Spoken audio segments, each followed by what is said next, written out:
Hey everyone, welcome. We're going to have a lot of fun today. Really looking forward to today's program. We're going to take a slightly different approach towards portrait photography.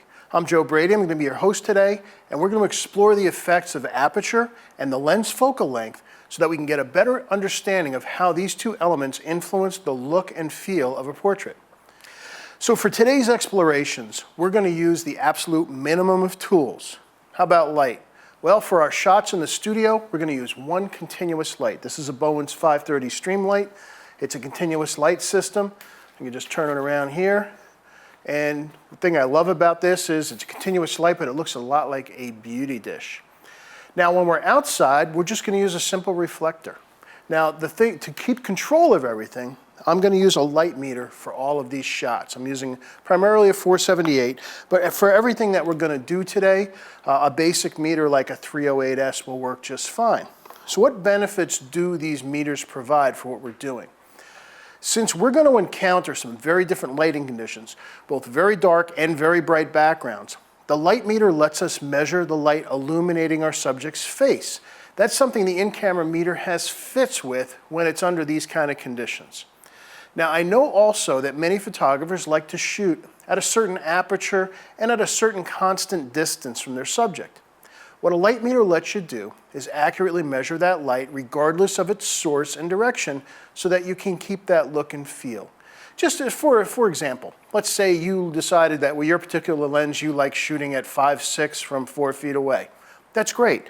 Well, how do you get light to be that if you have to provide the light, if it's not window light? So I've got my meter just set for ambient. I'm just going to use the studio lights here. I take a reading back to it, and at 400 ISO at 125th of a second, it's telling me I'm at 2.8. Well, I decided I wanted 5.6. So I can adjust either or and the shutter speed and the ISO. So if I decide, all right, I'll bring my shutter speed down, and I'm going to bring it down to, I don't want to bring it down too low, so let's say I'm going to bring it down to 100th of a second. That means I'm going to have to adjust the ISO to get my number. So I just adjust my ISO up until I see 5.6, and I see that I had to go up to 1250 on an ISO to get 5.6 out of those lights.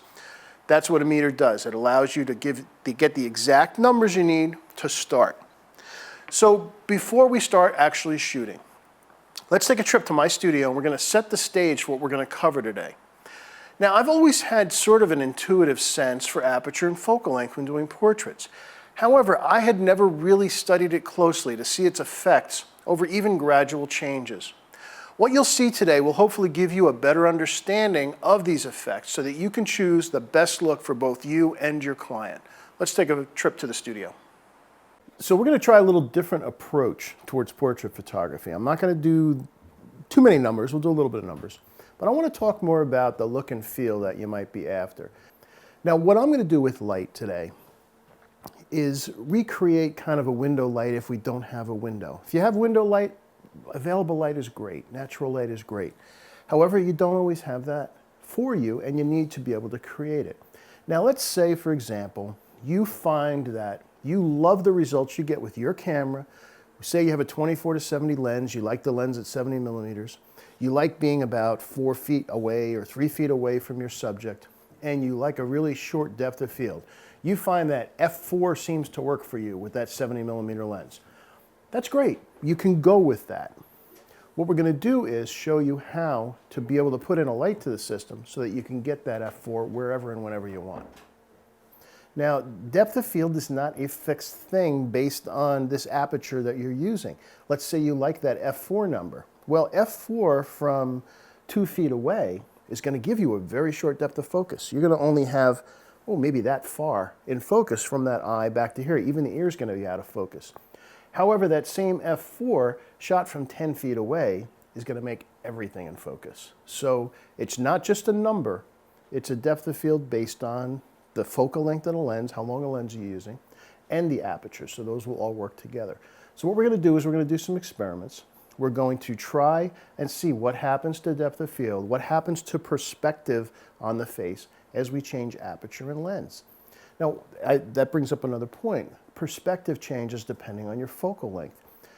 Most of you probably know that shooting with a really wide lens for portraits is generally not a good thing. It's not an attractive thing to do to your subject. where a longer lens, something, anywhere from 70 to 200, at least with a full frame camera, is a really nice portrait length. So why? What is changing? Well, what's changing is the perspective, the angle of the facial features. When you come in really close with a wide lens, let's say you're shooting at 24 millimeters. So maybe I'm going to shoot from, a foot away to do a really close-up shot. What's happening is the angle from the nose to the ear is now getting really wide, and that's spreading out the facial features. Now, in some people, if you come across somebody who has really, really narrow face, then that actually might look good. It'll spread out their face a little bit. But most people, it does not look good. Conversely, you've probably seen a lot of photographers shooting with 70 to 200 lenses, and they're maybe 8 to 10 feet away from the subject, but really zooming in to still have them fill the frame. Well, what's happening then is the angle from where you're standing of the nose to the ear is now becoming very small, and that has the effect of making facial features shrink. And that's generally something people like to see. No one's ever asked me, can you please make my nose look bigger? So we're going to experiment. We're going to see what happens as we change our aperture, as we change our focal length, and as we change the distance from the camera to the subject. On top of that, we're going to take our light and go back to that, let's say, f4 number, and say, all right, you like f4, but you're in a kind of a studio situation, you don't have any light, or it's nighttime. So we're going to take our light, we're going to position it how we like, and we're just going to use a simple light meter to find out what intensity does that light need to be to give us f4. And then I can maintain that look that I want to get wherever I go. So let's get started. And we have an old friend back who just brought me coffee. My buddy Susan. Hi, honey. Hey, how are you? Good.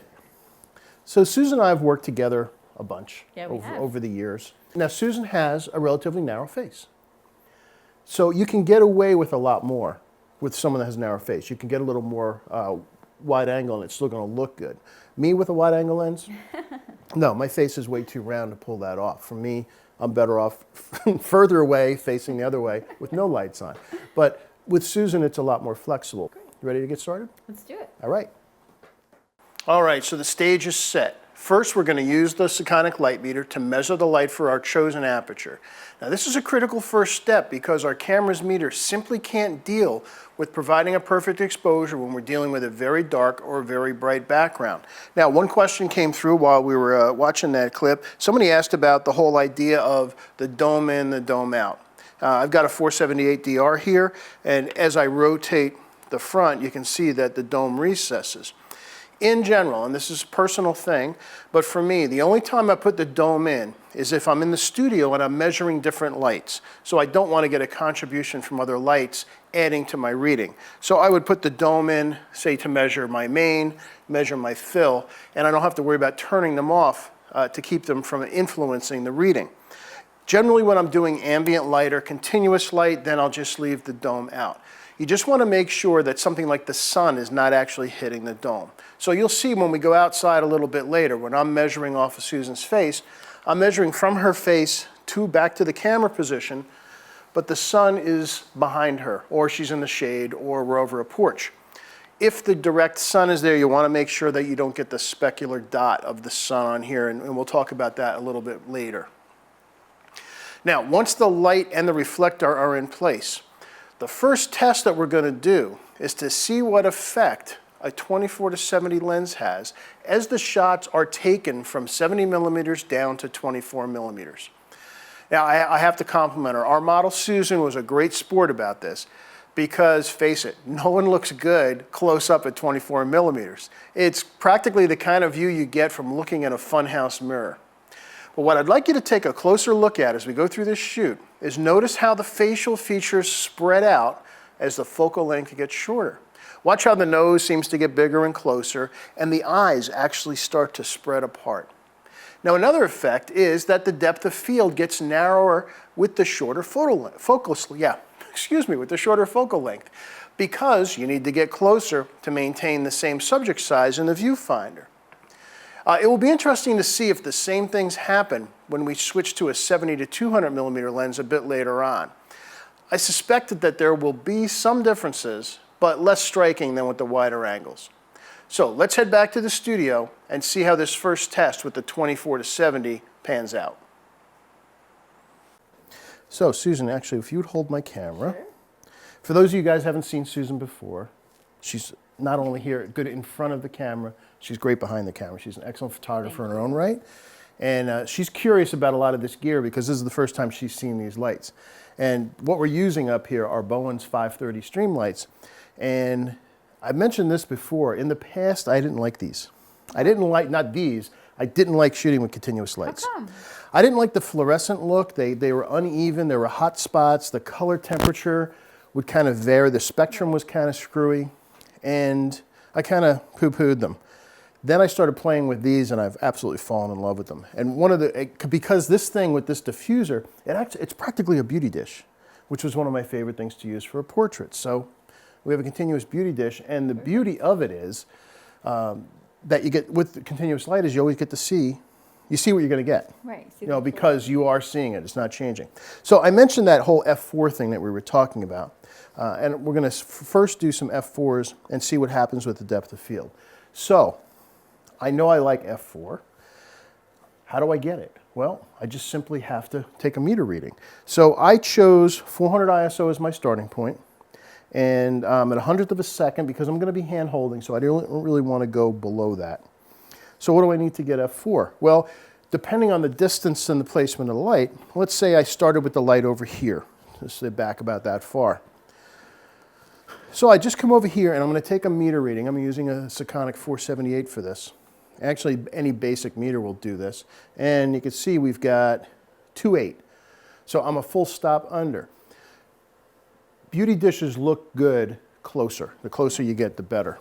So to change the power of the light, all I'm going to do is just move it a little closer. And I'm going to take another reading. And that's 3.6. So just a couple more inches should get us our, couple more inches.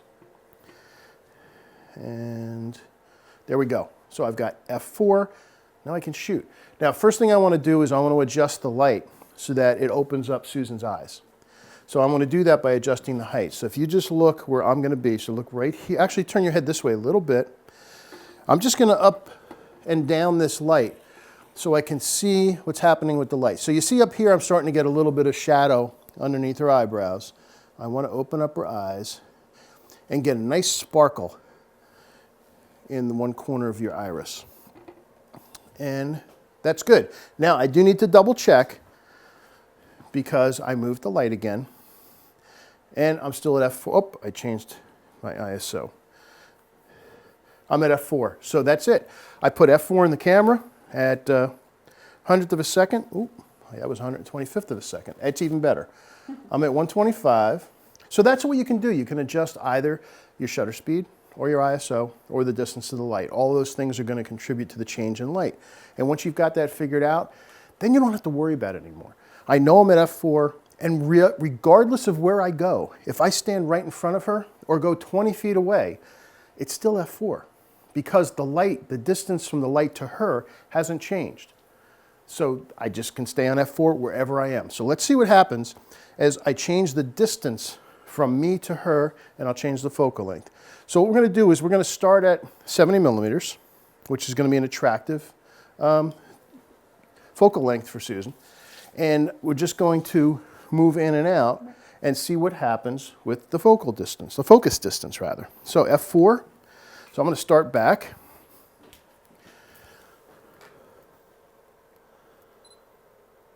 F4. Well, the other thing I'm going to do first is we're just going to add a reflector. So Jen, actually, if we got Jen over here. She hates being on camera. We should have her on camera more. There we go. When you have a reflector, you have to watch to see which angle the light is coming from. So if I've got the light coming from here, kind of skimming past the front of Susan, I want the reflector to be angled so that it's going to point back this way. So in that case, I need to have the reflector here. So if you look at me, Susan, and by having it down low like this, and having it at an angle that it's causing it to bounce right back into Susan's face, what you can see is now the jawline is opening up. It's separating out from the neck a little bit, and that's giving more dimension to the portrait. But did I add any more light? No. No. We're still at F4. What we've done is just change the distribution, because we're using a silver reflector. With studio strobes, I like a white reflector. But with these, since they're not as intense, I like a silver so I can get a little more reflectance. So let's do the same thing right where you were. And lovely. Beautiful. Actually, you can switch sides with your hair, can't you? Let's do that. Yep. Nice, beautiful, right there. Okay, so again, I'm just gonna walk in on Susan from far back here, except now I'm gonna zoom in on you with changing the focal length of the lens. Okay. So I'm gonna go from 24, from 70 down to 24. And I'm gonna keep you framed the same way. So what I want you to do is kind of hold the same pose. Okay. You find something comfortable? Yeah. So just kind of be static. Let's get something good. That's beautiful right there. That's a little tilt there. Beautiful. All right, so 70. All right, and by the way, for this lighting, and this is where what comes in with the meter, because if you rely on the histogram or what your camera's telling you, you're going to get really bad results. My camera's telling me that you're almost 2 stops underexposed because you got a dark background. So you can't go by that. All right, so let's get that reflector up there again. All right, so 70. Now what I'm going to do is I'm going to keep your relative framing the same. That was about 40. I'm going to come in a little closer. That's about 30 millimeters, and then we're going to go 24. And now you're distorting. Now you can give me a goofy. There. Oh, I can. That's a blackmail image.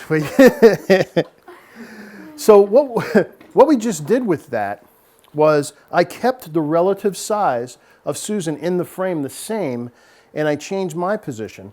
And you're going to see a really dramatic difference because of the focal length, what it does to her features. No one looks good at 24 millimeters, unless you're going for goofy, right, which we just did, which really came out goofy. All right, so lesson learned. Don't photograph clients with a 24 millimeter lens unless you're going for the goofy look. And again, thank you, Susan, for putting up with that and letting me do that. Now, a bunch of questions came in that are important. Someone asked about, how do I take portraits where the eyes pop, where they're alive? A couple of different ways. First, you might have noticed early in the video that it's very important to find where the correct height for that light is. And when you're using either a continuous light or studio strobe done modeling light, adjust the height and you'll see the eye all of a sudden open up. That said, Susan does have brown eyes, so I wanted to open them up a little bit more. So typically in post, I will add a little bit of brightness around the eyes to further open them, but good question.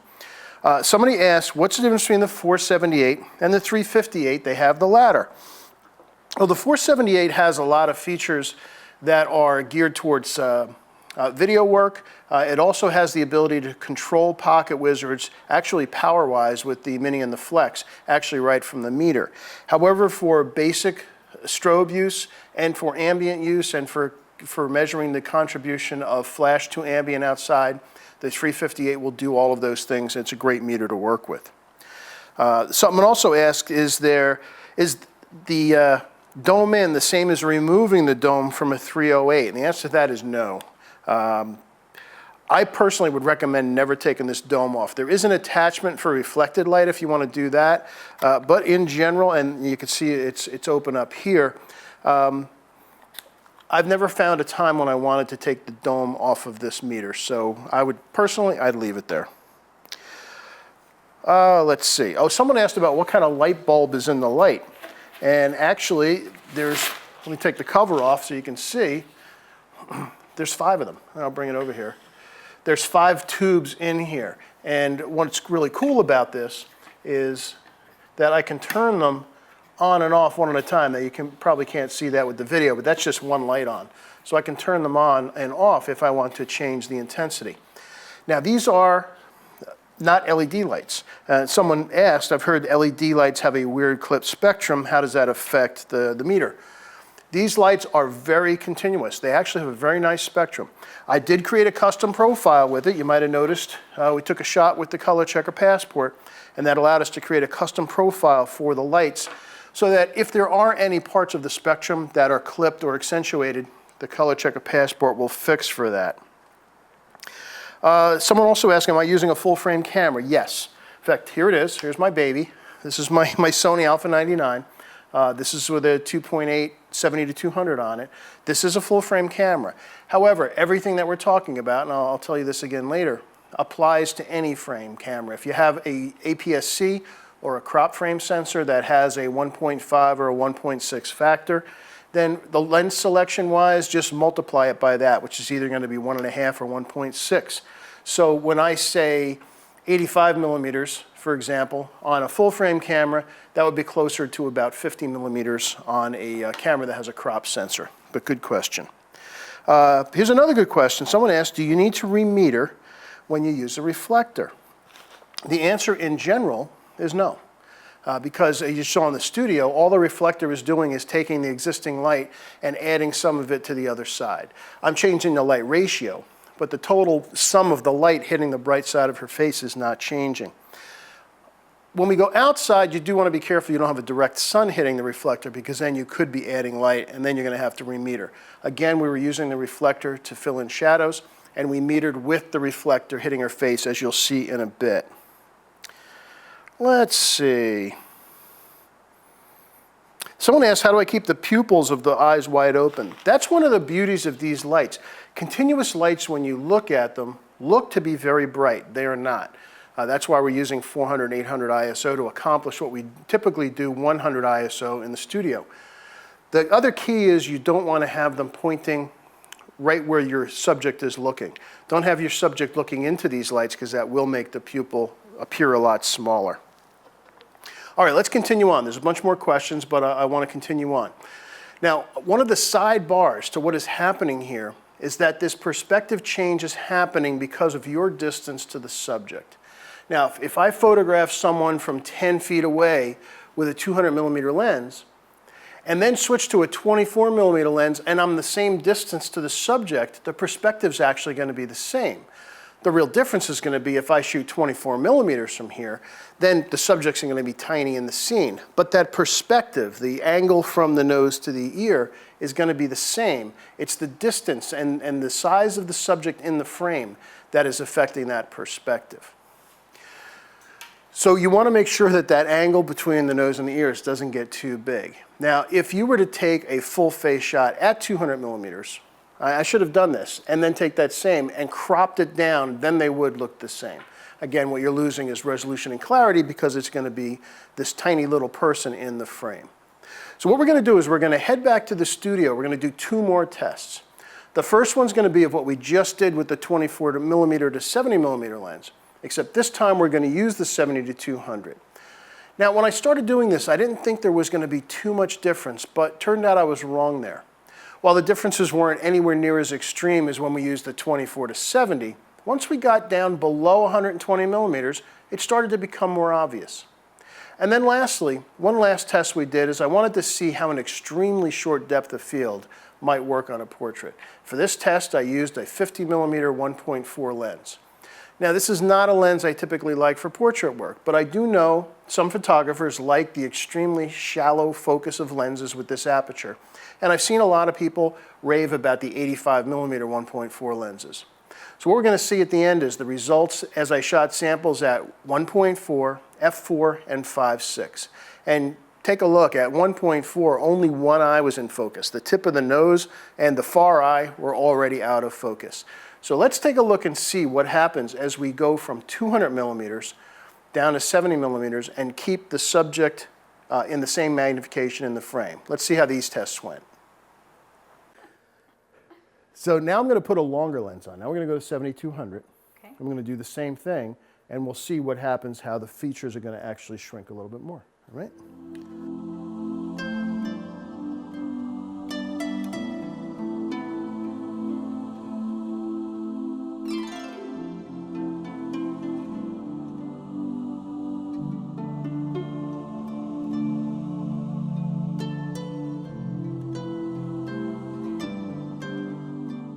So I just did that same exact process. I put 70-200 2.8 on here, again, f4. And the difference was I started way back, what was I, about 10 feet away to start at 200 millimeters. Did exactly, well, close, the same framing with the top of Susan's head right at the top of the frame, getting the right upper rule of thirds cross pretty close to her right eye. And as I adjusted the focal length, I moved in. Now I'll have to take a closer look, but I'm going to guess that all of those will be valid portraits. Because 70 to 200 millimeters, the compression is still there a little bit, but it's not a huge amount. Zooming in for something like this, since it's just a portrait, I'm not worried about the background, not going to be an issue. This becomes more an issue when you're outside and you've got distant objects and if you want to bring them closer or further. When we just have kind of a generic background that's not doing anything, it doesn't really matter. So I'll be curious to see if we see a difference between 70 to 200. Should be a slight bit of difference, but curious.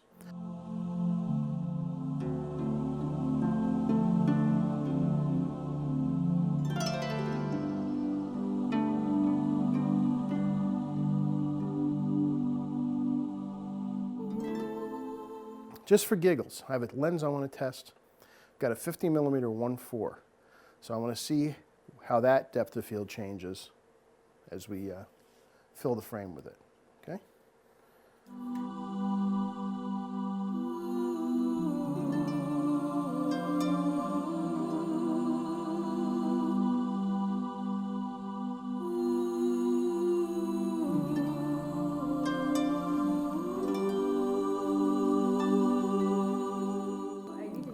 Yeah, no, that's fine. Yeah, I'm sorry. I was asking you to be a mannequin before, so.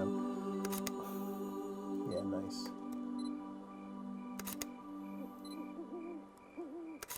Good.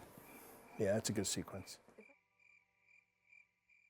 All right, a couple more questions that are kind of important. First of all, someone asked, can I use a Conic meter with the built-in Pocket Wizard trigger to fire a Canon EX600 without any other accessories?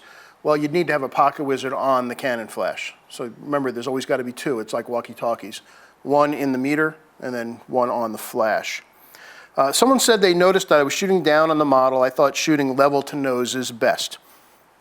Generally true. I wasn't going after portrait styles. In fact, that's something we will do in the future. There's three different ways you can do that. Shooting down has certain effects, especially if you have somebody that's got a little extra weight. Shooting down causes them to raise the chin, which gets rid of some of the extra chins that might be there. It also kind of sets a tone of a little bit more, separation between you and the model. It puts the model in a defensive position a little bit, so it is a different look. Straight on generally is, yes, that's really what I would prefer to do.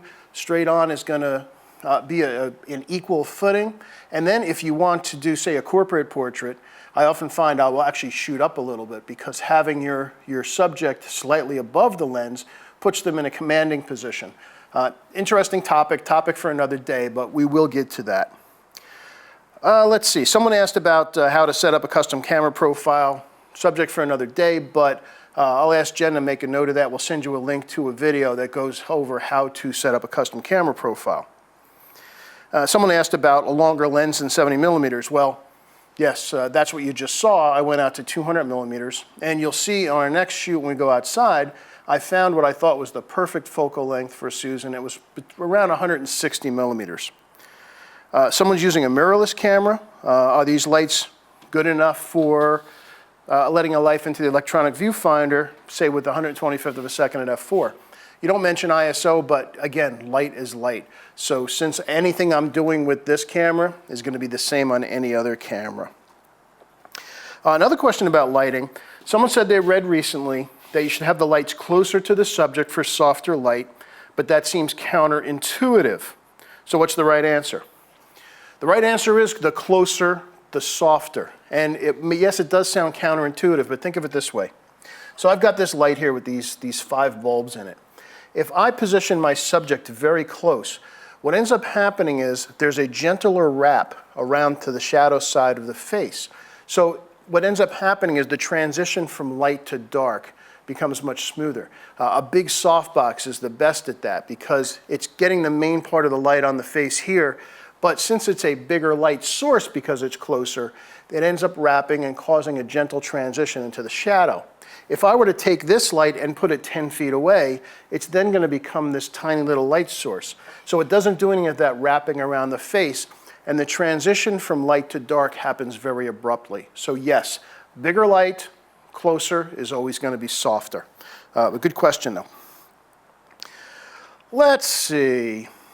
Someone asked, does the head orientation, one eye closer or both eyes equally deep, affect your f-stop? That's a good question. I used f4 because I wanted to show also the effect of apertures. Me, typically, I like to shoot the entire subject in focus, from the tip of the nose to the back of the head. So I will typically use a bigger f-stop for that, and I will use my meter to find out what that number is. And then I also have a little application, and it becomes intuitive after a while, called depth of field guide. So I know from 10 feet away at 200 millimeters how much depth of field I've got. And in fact, I mentioned earlier with the 70 millimeters that I had at f4 even, I had 18 inches of depth of field. That's enough to cover the entire head. I prefer to add my softening post rather than capturing in the camera.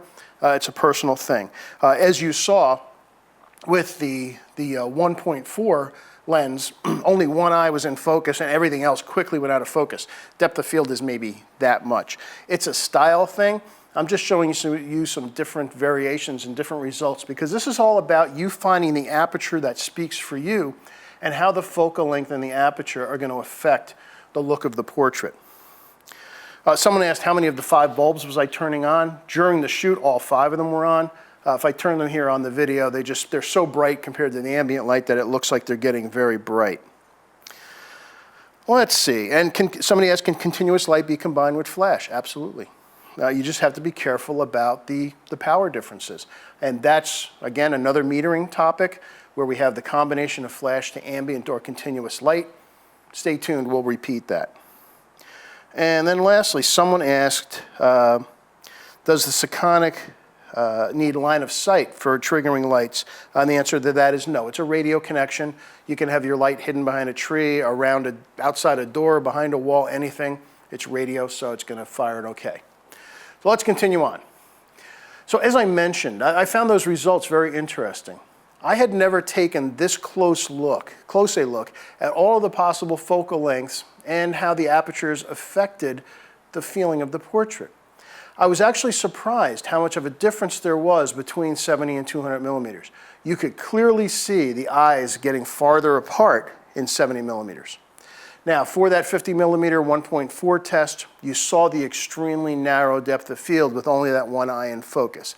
It's a look. It's not what I'm fond of. As I mentioned, if I wanted that look, I'll add my blur after the fact. I prefer to start with everything sharp, but people like to do that.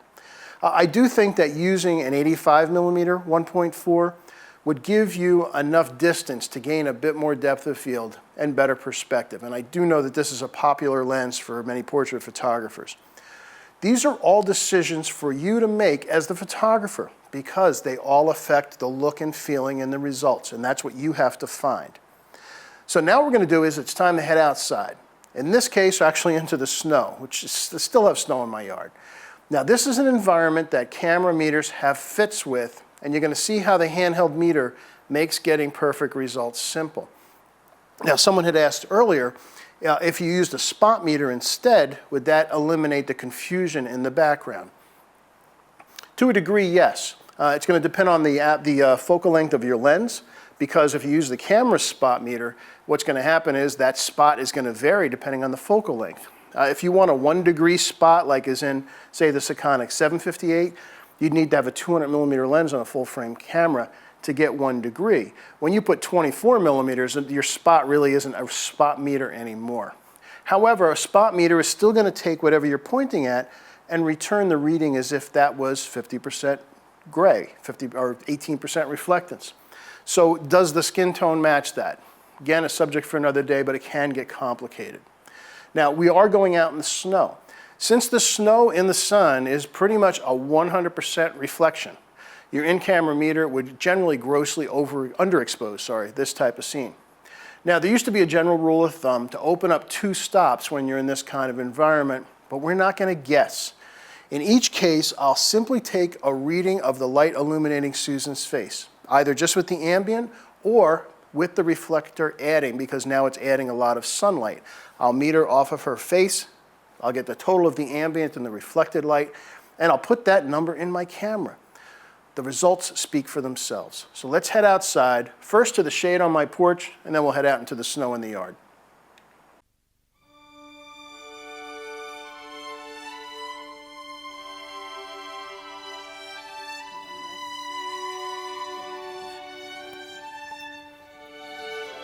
We've got snow down behind Susan, and we've got a background, but it's going to be more of a distraction. I just want it to go blurred, so I need to keep a short depth of field. Now I'm going to use the meter to find out. I need to meter her face in shade because it's her face I want exposed correctly. I don't care about back there. That's going to all be out of focus and soft and blurry. However, I do want to add a little bit of light into her face, so we're just going to use a reflector for this. So Jen, if you would come on up and just put the reflector, and you'll see as it hits the right spot, you just keep looking at Rick, you can see her face completely lights up. So you need to meter when that's happening so you can get the right number. So I'm going to meter, in this case, remember we metered back to the lights before, now I'm metering back to the reflector because that's where the light's coming from. So I'm at 250th of a second at ISO 250, and I got 4.5. So that's the number I'm going to go with. 4.5, not too much depth of field when we're at about 180 millimeters. 180, 200 millimeters at 4.5, you're going to have about, from a close focus, depends on how close we are, but when we're in close focus, you're going to have maybe this much depth of field. So that's going to be perfect. Her face will be in focus, the top of her hat, maybe a little bit of her collar, and then beyond that, it's going to go nice and soft. So let's get some shots. Oh man, that is so nice.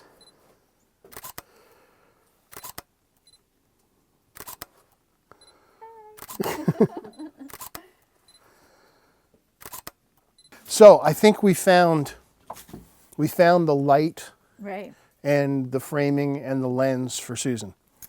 These images were just really perfect. They were you. They're sweet, they're soft, they're light.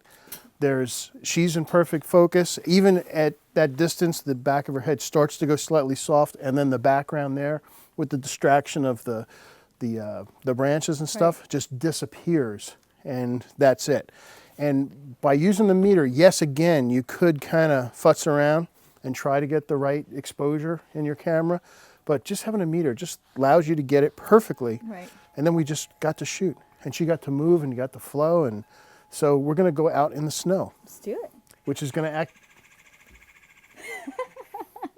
What the heck? He's protesting. Just wondering who that was. Are you crazy? That might have been affiliated. Cold out there. Yeah. Anyway, we're going to go out in the snow because the snow is pretty much 100% reflector. And this is something, if you go by what your camera tells you, Not gonna work. really bad because it's going to be grossly underexposed. So the rule of thumb, if you didn't have a meter, is to open up 2 stops when you're in the snow. But we don't want to do rule of thumb. We want to know, and then we can just shoot. So really what a meter allows you to do is to get it perfect the first time, and you don't have to worry about it. Yes, you don't have to use a meter. You could just start shooting and you could chimp and look at it and say, oh, I got to go up, I got to go down. And some people are pretty good at that. But if you really want to know and you want to be precise, and it's the same thing like if you're baking, Right. you use measuring cups so you get the right result. You don't want to try 4 cakes before you get one right. You're building a house, you want to have a tape measure. Right. You don't want to eyeball it. So the same thing, that's really all we're doing. The meter's just a measuring tool. It gives you the number, put the number in your camera. Once you've found the number you like, if you know that, oh, at 180 millimeters, I like f4 to 4.5, fine, do that. The meter will tell you the other stuff, the ISO and the shutter speed you need to get that aperture, and then off you go. Cool. Let's go out in the snow. You want to do this here or no? We'll do it out in the snow. I'm going to shoot from over here. What are you laughing at? All right, that's f7, so I want to bring that down. So I'm going to go down to 100 ISO, and that gives me my 4.5 back. So I just need to go to 100 ISO, and the girls are all freezing. What do you mean? It's like a summer day. I'm freezing them out here, so. Okay, you ready? Mm-hmm. Unless you'd rather just reflect for a while on the beauty of nature. That's what I'm doing. Come around this side of the tree. Right there. That's nice. For someone that's frozen, it's nice. We're going to boost the ISO up to 800 and bring the shutter speed down to 125, and that's going to give us f11. And let's see how much of the background that brings into focus. Back where it was. That right? That's good. Now bring the hands down. Yep, it's more in focus so that it becomes more of a distraction. It's not in focus because we're zoomed in close. In fact, let me back off just so we can see the whole scene more.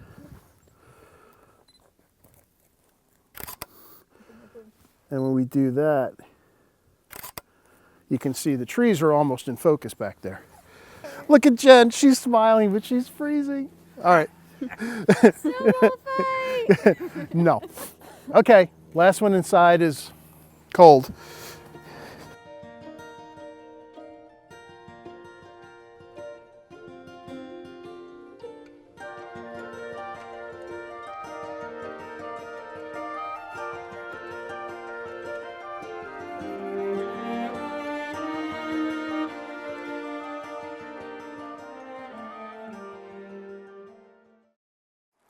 All right, so did you notice how beautiful the distant woods and the brush blend? Kind of in a soft play of light. It really keeps the background from competing or distracting from the subject. And you saw the only light shaping tool we used was a simple reflector. It filled in, it added a lot of light, and it gave us a nice sparkle in the eyes and filled in the shadows. And the meter gave us all the information we needed for getting that perfect exposure. Now, a couple questions. Someone asked, what are the bulbs I'm using? Well, I'm actually just using the bulbs that actually come with this light. They're daylight balanced fluorescents, as you can see right here. They're 5500K. They have a CRI index, if you're really into numbers, of 82%, which is okay. But the beauty of them is they are very consistent light. Now, someone said that they were having trouble getting correct color out of their consistent lights, and they were asking about custom profiles. Again, we'll send you a link to this, subject for another day, but doing a custom camera profile with a color checker will allow these lights to perform beautifully. Let's see. Someone said, how do I find the most appropriate side for a portrait? Again, that would come down to a posing session. We'll get into that. Yeah, it's a whole nother subject that we have to save for another day, but stay tuned, we will get to that. Oh, here's a good question, and yeah, you're right. Someone asked, why am I not using the lens shade on my 70-200? I can't find it. That's why I didn't use it. Yes, bad me. Put your lens shade on your camera. I actually have to order another one because I can't find where the thing went. Someone asked about any suggestions for avoiding squinting in bright outdoor light. The simple answer to that is don't put your subject in bright outdoor light where they have to squint. You've got to find a place where that is not an issue. And what we did with Susan outside, well, first we had her underneath the deck on the porch, so that wasn't a problem. And then when we went out into the snow, she was in the shade. She was underneath a pine tree. So if you've got your subject squinting because it's just too bright, you're not going to get a good shot. So really the answer is you just have to not do it. Let's see. So someone said, for a 70-200 lens, using a smaller sensor, you're really shooting like 105-300. Is that correct? Yes, you are. So is 200 or 300 too much compression? You saw some of the examples of 200. It generally is not, but it does require you get kind of far away from your subject. I did find with Susan around 140 to 160 millimeters was perfect. If you have a cropped frame sensor, I know there's some popular lenses out there that are nice for portraits, like 28 to 135. That would probably be a perfect lens for you guys. Let's see, anything else before we continue on? Someone asked, how do you get the right color when using tungsten lights? Again, same thing. One, white balance, custom white balance first, and then create a custom profile. Once you have that, then your lights will be perfect, your color will be perfect. And the combination of the color checker and the meter are going to give you perfect results each time. In fact, you kind of set me up for that. I believe it lives on the Sekonic website. If not, it's on X-Rite, and we'll send you the link to it. I did an episode where I showed the combination of the Color Checker Passport and the Sekonic meter and how it gives you perfect color and perfect exposure. It really, those two things will improve the quality of your photography really overnight. Okay, anything else? I think that's going to be about it for the questions for now. Here's one last good one though. When you're outside in the sunlight and with the reflector, where am I metering to? Am I metering to the reflector, to the camera, or to the sun? First of all, I'm probably not going to use a reflector in direct sunlight. You're going to get that squinty thing. I always try to find an edge of shade. And in that case, what I'm doing is I have to look at the subject and see how the light is hitting them. If it's directional, if it's only on one side and the other side is in shadow, I'm going to meter from that side to the light source because I don't want that to blow out.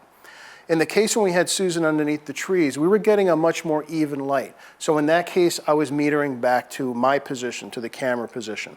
So really what you need to do is make sure that the exposure of the brightest side of the face is correct. So again, if one side is bright and the other side's in shadow, I will measure towards the light source. If it's an even kind of lighting, then I will measure from the chin or the cheek back to my shooting position.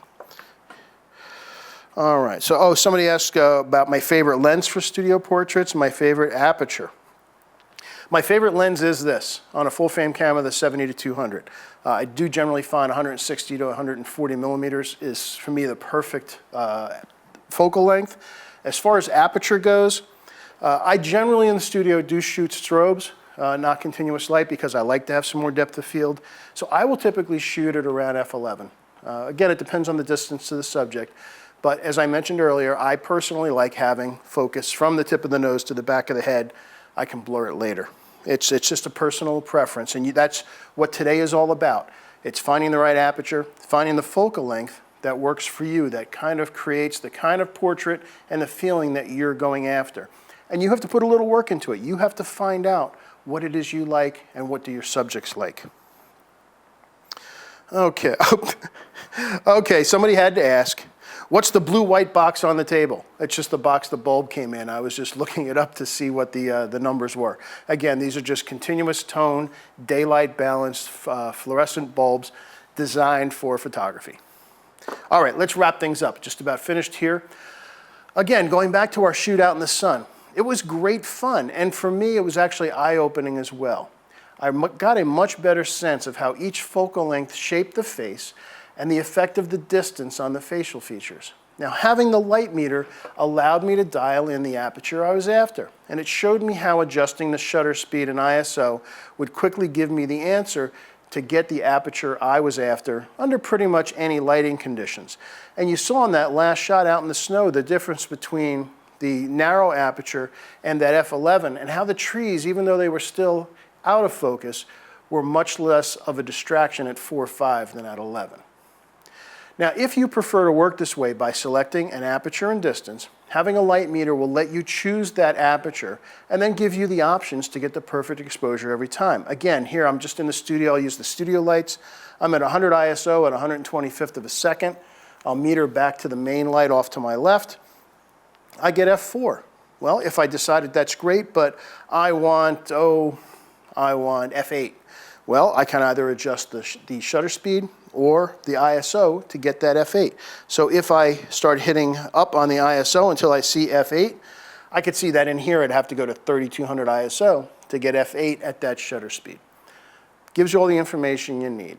And having the tools to consistently accomplish this means you get to focus on your subject. You know that the exposure is going to be perfect every time. And that does mean no missed shots. It also provides you with a comfortable and continuous shooting workflow.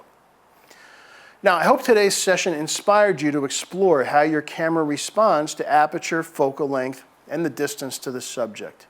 As I mentioned, again, I did use a full frame camera for this shoot. So if you're using an APS-C or a cropped frame camera, just multiply that factor by the lens, typically around 1.5, and you'll see the same results. So again, for me with the 70-200, probably the best lens choice for a smaller sensor is going to be something like one of those 28 to 135 lenses. That'll give you, cover that range and then a little more. Now, if you're not using a light meter, you want a light meter, I highly recommend you consider getting one. It really takes the guesswork out of your photography. And as I've said before, a light meter is the same as a tape measure for a builder or a set of measuring cups for a baker. It gives you a perfect measurement of light. Now, you can then add your own artistry by adjusting and flavoring to your tastes. And to that, I'd like to thank our sponsor, Sekonic. They're the ones that make these shows possible. If you're curious to learn more about measuring, shaping, and controlling light, take a look on Sekonic.com. There's a lot of great educational information there. So as the weather warms up, we've got some great new adventures planned, so stay tuned and visit with us again. So that's it for today. Until next time, keep learning, keep shooting, and thanks for watching. Be well.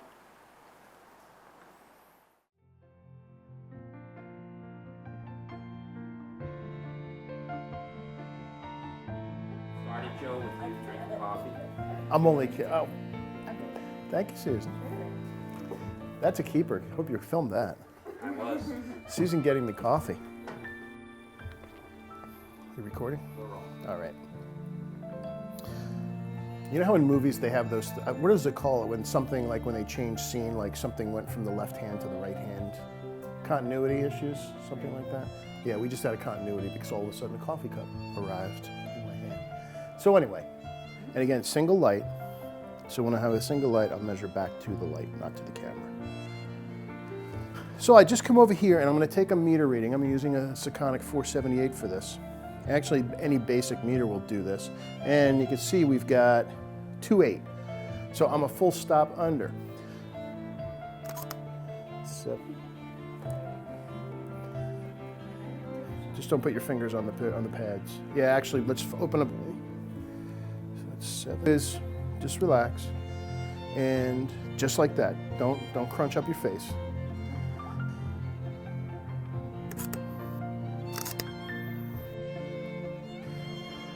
So anybody like getting a food urge?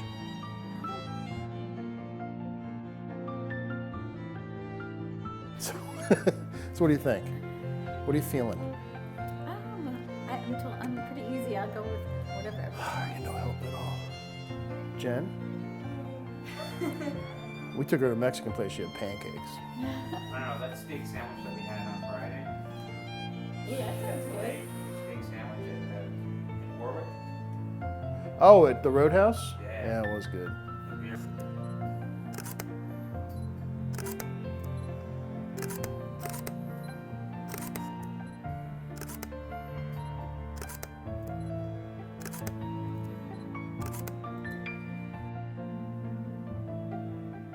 All right, I'm rolling. Okay, so Back just a little. just get the light in so that I can, so that you know what we were looking for before, Jen?